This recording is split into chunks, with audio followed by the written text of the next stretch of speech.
What's up, everybody? It is the Best Spot Kids Move, and I'm back with another video. I know it's been a while, but today it was worth it. Today we are reviewing Dead Island 2 for the Xbox Series X. It's also available, I believe, on Xbox One, PS5, PS4, PC, all that. And even got something called Alexa functionality, which, spoiler alert, I don't use Alexa at home, so I didn't use Alexa for this game at all, but it seems pretty intense. But let's talk about Dead Island 2. Now, Dead Island 2 has been literally through development. I don't know whether to call it development hell, development troubles, or whatever. But the game, I recall it being revealed in 2014, maybe. And I think it was even playable at an E3 in like 2015. I remember it showing up at like a PlayStation event, and it was the trailer was the dude jogging and all this chaos is going on around him. But since then, many games have come and gone since 2014. Even Dying Light 2, I think Dying Light 1 and 2 have released since the last Dead Island game. But Dead Island, man, Dead Island 2. Let's talk about it.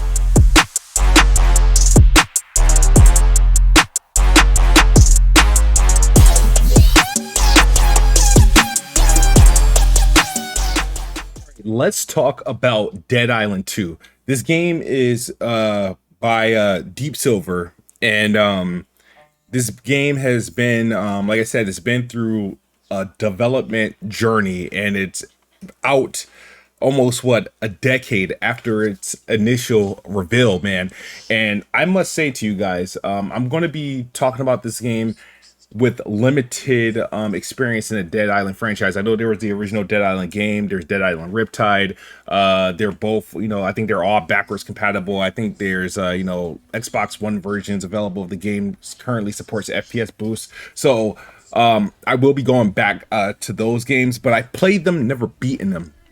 I played Dying Light 1. I owned Dying Light 2. Haven't beaten them, you know what I mean? They have their things, right?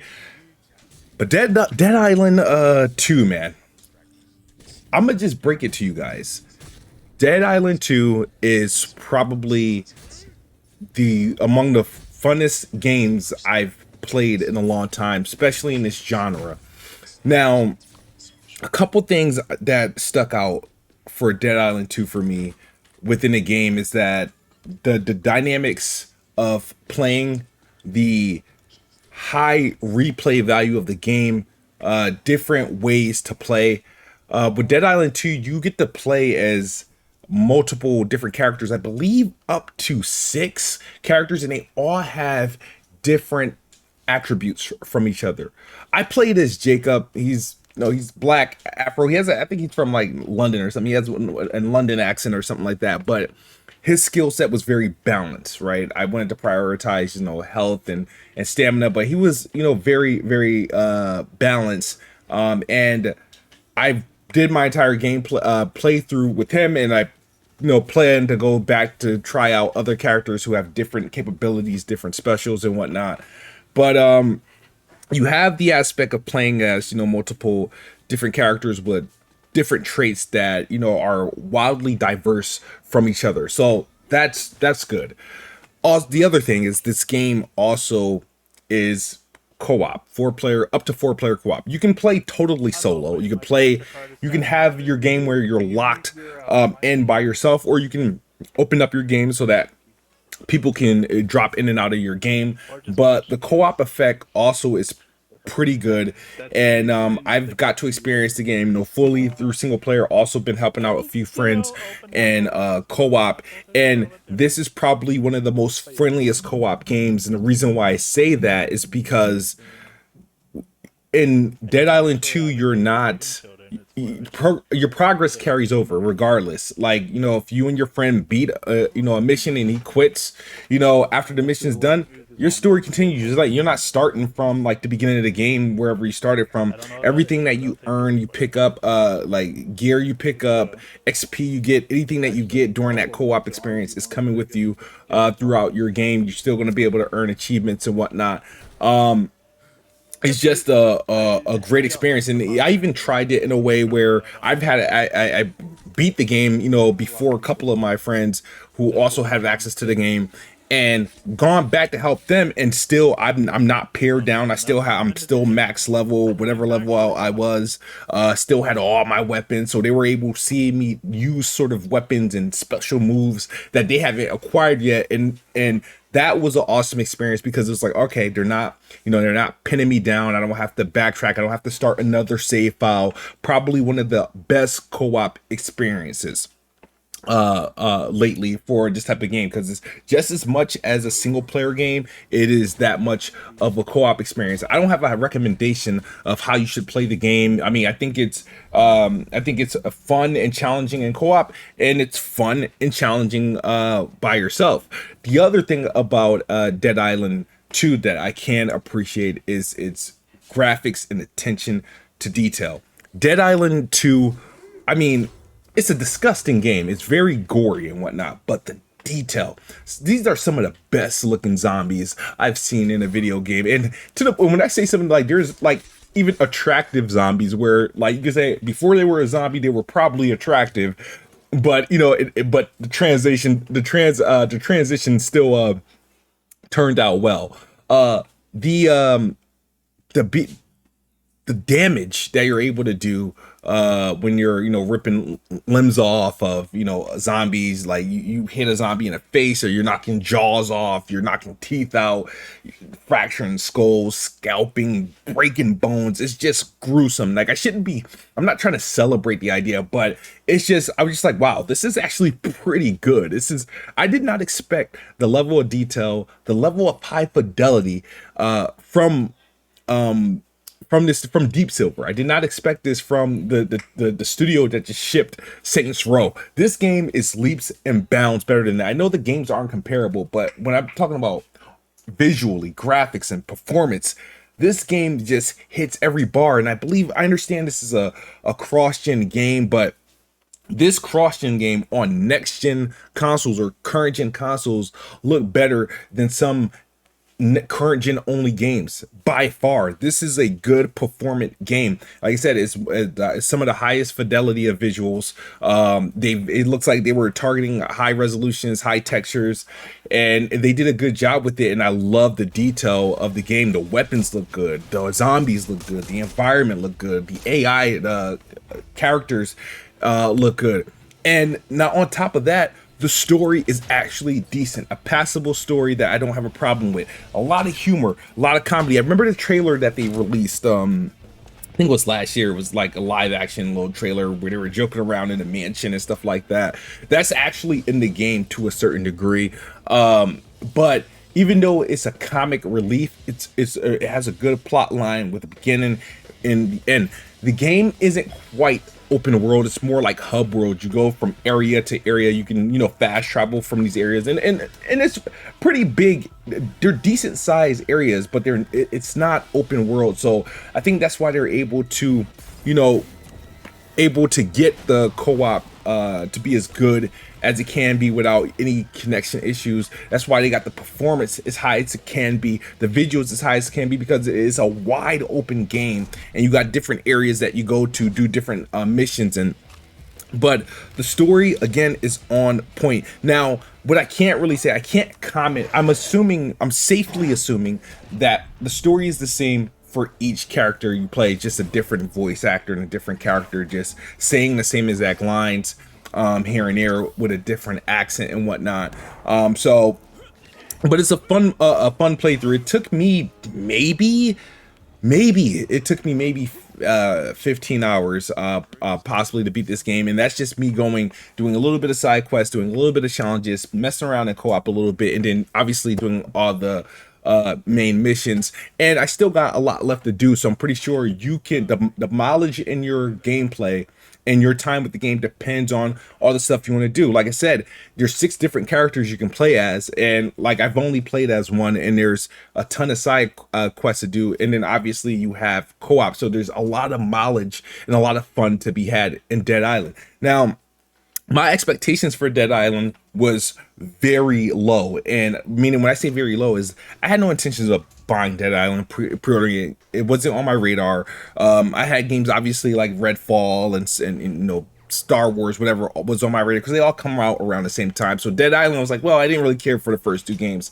Not really thinking about this, but thankful to the team over at you know, Deep Silver and whatnot for getting this review code, because I started the game and I'm like, man, I like this game.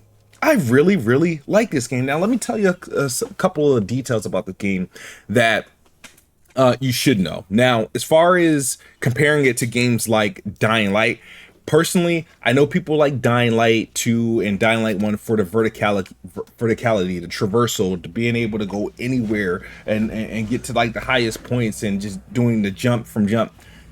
Dead Island 2 is it's a grounded game. There's not all this traversing. There's not all this like verticality in the game like it was in Dying Light. So it's definitely a more grounded experience this time around. Now, and I'm trying to think if the first Dead Island game had verticality to the effect that Dying Light had it. But if in this game, it's not a Dying Light clone. It doesn't have the same verticality. You're not going to be going up to the mountaintops or skyscrapers, and it's not an open world game.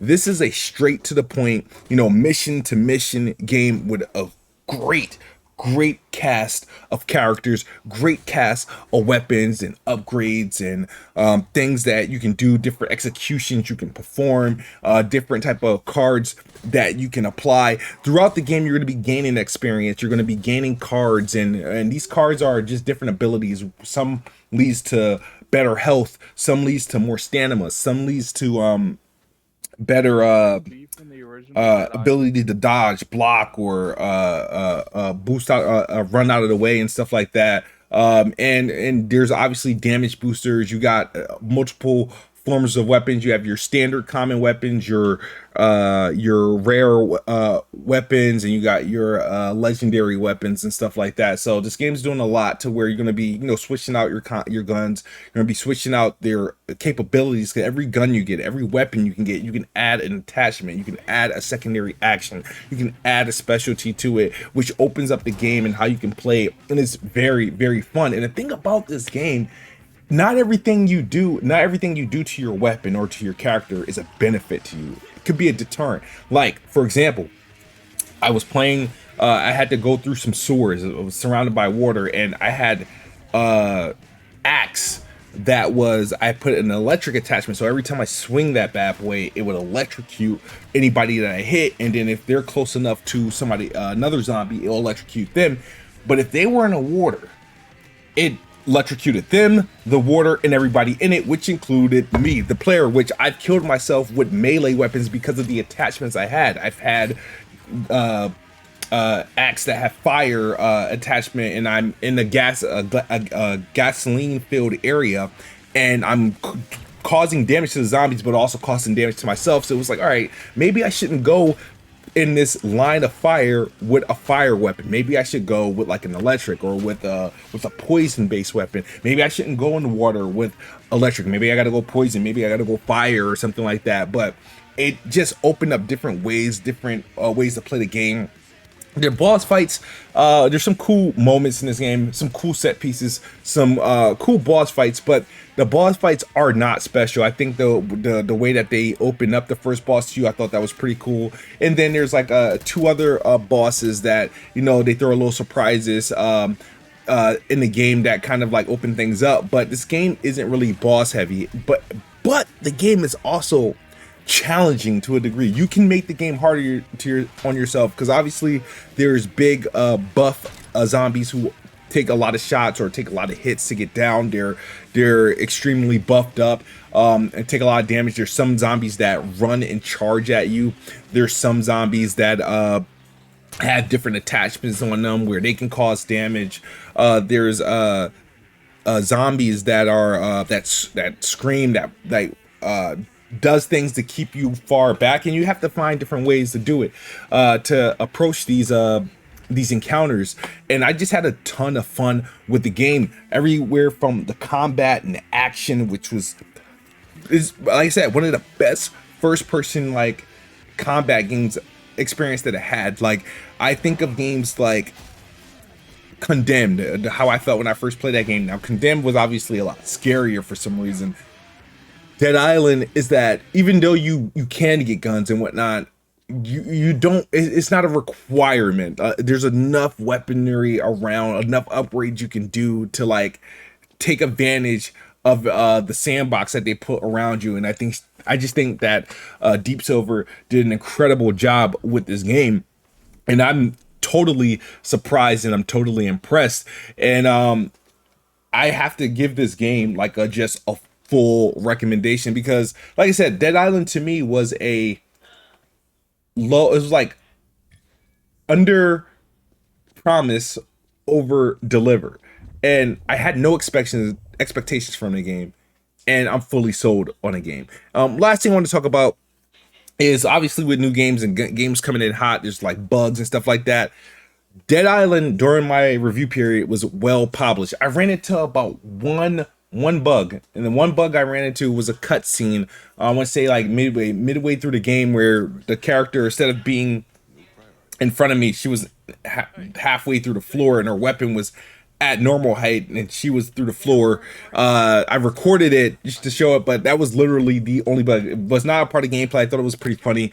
The bug never repeated itself throughout the rest of the game. Performance, now, mind you guys, just a little disclaimer, I was playing this game on an Xbox Series X. I do have a VRR display, but all my captures were captured through a capture card that does not feature VRR. And I must say, I did not experience any performance hitches or frame rate drops. And then when I wasn't capturing gameplay, and I was straight through my HDMI 2.1, I felt like I had a smooth gameplay experience with the performance. So if the game is dropping, they're doing a good job hiding it, and VRR is working perfectly on its bad boy. I was able to count, obviously, not count frame rate drops, but obviously turn my FPS counter on. Frame rate only dropped during like load screens, or if I came straight out of a pause screen, or if the game, because this game does have classic load screens where, you know, after a mission it goes black, or you load into different areas, it goes black, zombie turns around for 3 seconds, you hit the X button, you're back in the game. They're fast,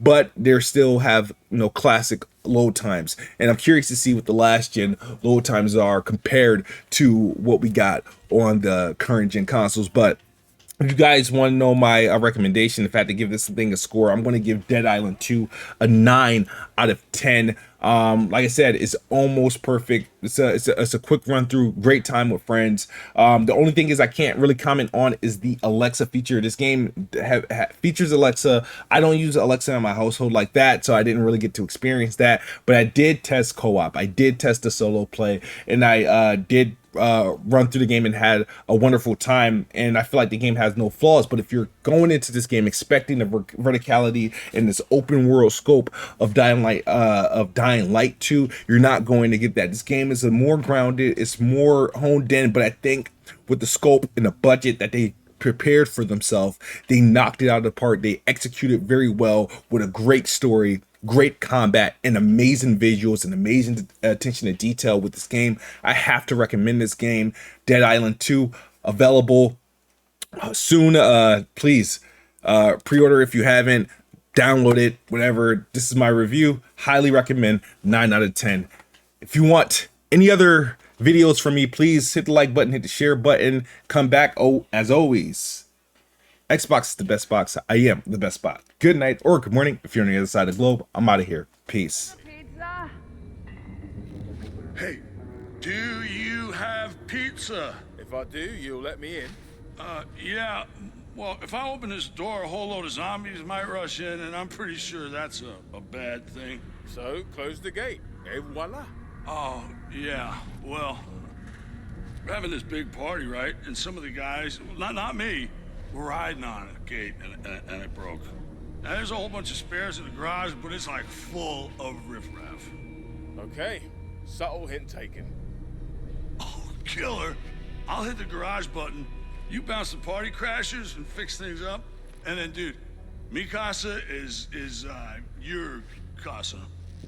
Hey, Roxy, we got company. Find your jeans.